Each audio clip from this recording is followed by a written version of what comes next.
Lotfi Ben Bahmed, ministre de l'Industrie pharmaceutique. Bonsoir, merci encore une fois d'être parmi nous. Première question, 300 médicaments touchés par une pénurie, c'est une fake news, monsieur le ministre? Oui, complètement. Complètement, d'abord parce que la disponibilité des produits pharmaceutiques est monitorée par le ministère de l'Industrie pharmaceutique avec la collaboration de l'Ordre des pharmaciens, de l'Association des distributeurs, des opérateurs et des fabricants. Et dès que nous avons pris nos prérogatives, il y a quelques mois, en octobre 2020, nous avons fait un point de situation. Il manquait effectivement une centaine de produits pharmaceutiques, une centaine de DCI, comme l'a précisé le président de l'Ordre.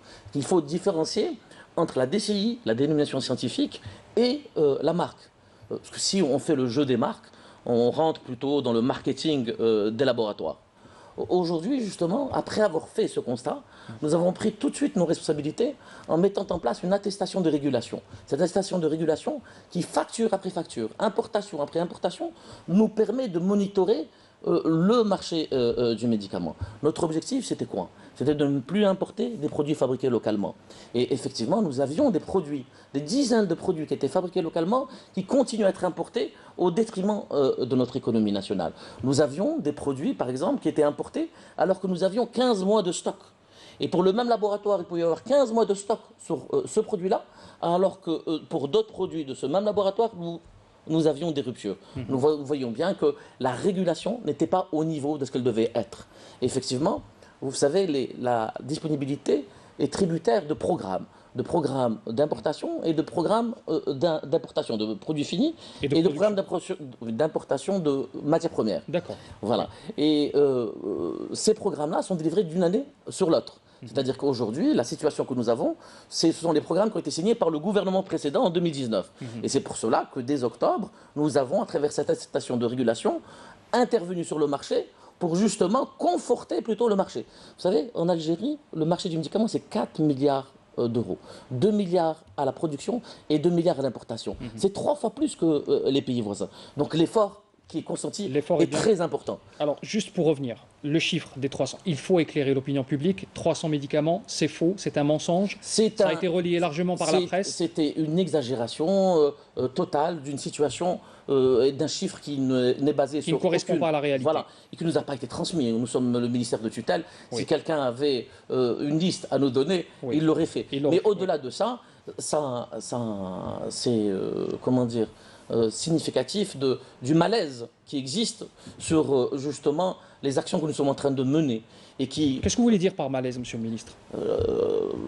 En engendrant des économies pour l'économie nationale, à travers le développement de la production nationale. Vous savez, cette semaine, on a annoncé 320, je dis bien 320 nouveaux produits fabriqués localement.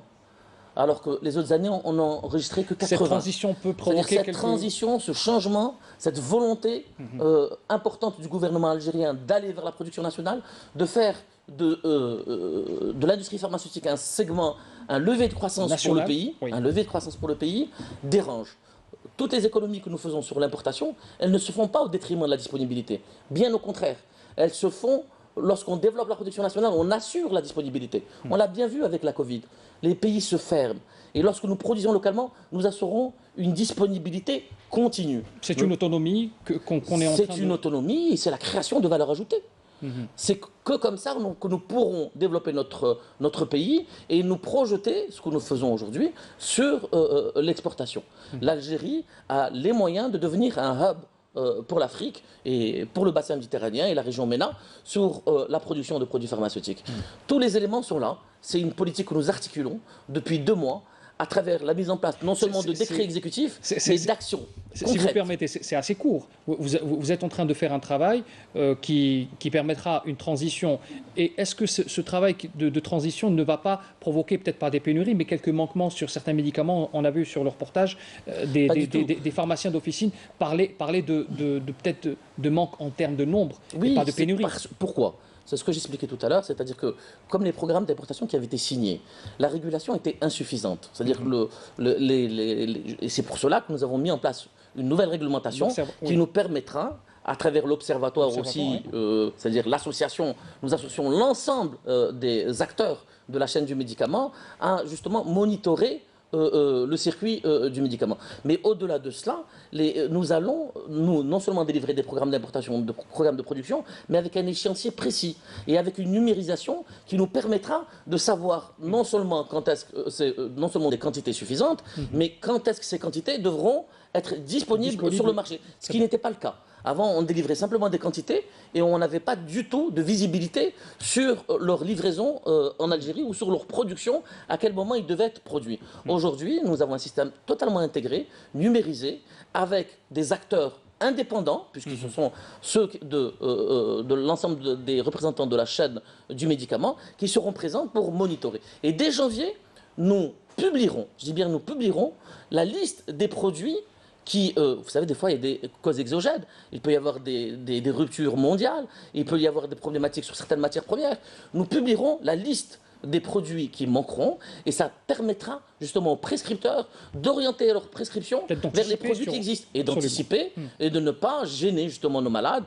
Et puis, il faut faire aussi encore plus de pédagogie envers nos malades et c'est le rôle des pharmaciens justement, en ces temps justement de pandémie, de se mobiliser pour expliquer aux malades que depuis 1992, nous avons le droit de substitution, c'est-à-dire qu'il ne faut pas voir la marque, on ne va pas demander un téléviseur de telle marque, il faut prendre, non, il faut voir le nom scientifique, et c'est ce qui permet de créer la production nationale. C'est la molécule qui compte plus que peut-être que l'emballage et le... Oui, complètement. Après, vous savez... Parce que, si vous permettez, dans le reportage, on avait vu cette cliente qui hésitait à prendre le générique à la place du médicament peut-être qu'elle avait l'habitude de prendre. Est-ce qu'il y a un travail aussi pour faire accepter le générique? Cela fait depuis des années qu'on est contraint, peut-être pas contraint, mais pour produire localement, on doit passer au générique. C'est une nécessité. Est-ce qu'aujourd'hui, ce travail doit continuer dans ce sens et éveiller un peu les consciences des gens? Tout à fait. D'abord, l'opinion publique devrait savoir, ils l'ont bien vu avec la Covid, que même les pays européens, leurs matières premières étaient fabriquées dans d'autres pays. C'est-à-dire que ce soit générique ou spécialité, très souvent, la matière première est la même. Oui. Et c'est exactement les mêmes ratios. C'est lorsque nous parlons des différents produits qui sont souvent comparés par les consommateurs, ils ignorent très souvent que parfois même le générique et la spécialité appartiennent au même laboratoire, au même consortium. Et c'est assez fréquent dans notre secteur. C'est pour dire que nous avons un laboratoire national de contrôle des produits pharmaceutiques au niveau de l'agence nationale qui contrôle systématiquement lot par lot. Lot par lot. Et la qualité, les dossiers, vous savez, ce sont des normes très élevées, ce sont des procédures très affinées qui existent et, à travers le monde et qui sont implémentées en Algérie. Notre agence est référencée par l'Organisation mondiale de la santé. Nous formons même des cadres pour d'autres pays dans le contrôle. Donc il n'y a pas de souci en termes de qualité. Par contre, il doit y avoir une rationalisation de la prescription et il doit y avoir aussi un monitoring des programmes d'importation et une meilleure régulation. Et c'est ce que nous commençons à faire. Nous commençons à faire sur ces produits-là qui sont signalés. Nous n'avons pas hésité aussi parfois à donner des avenants, c'est-à-dire à donner des programmes d'importation supplémentaires lorsqu'on sentait qu'il y avait un malaise. Mais par contre, aussi ce que je voudrais signaler, c'est que c'est assez inconscient de la part parfois de professionnels de la santé d'annoncer des pénuries sur des produits sur lesquels il peut y avoir des tensions. Vous savez, avec la Covid, il y a eu des médicaments dont la consommation a été multipliée par 5, parfois par 10, par 20. Malgré nos efforts, il y avait des tensions sur le marché.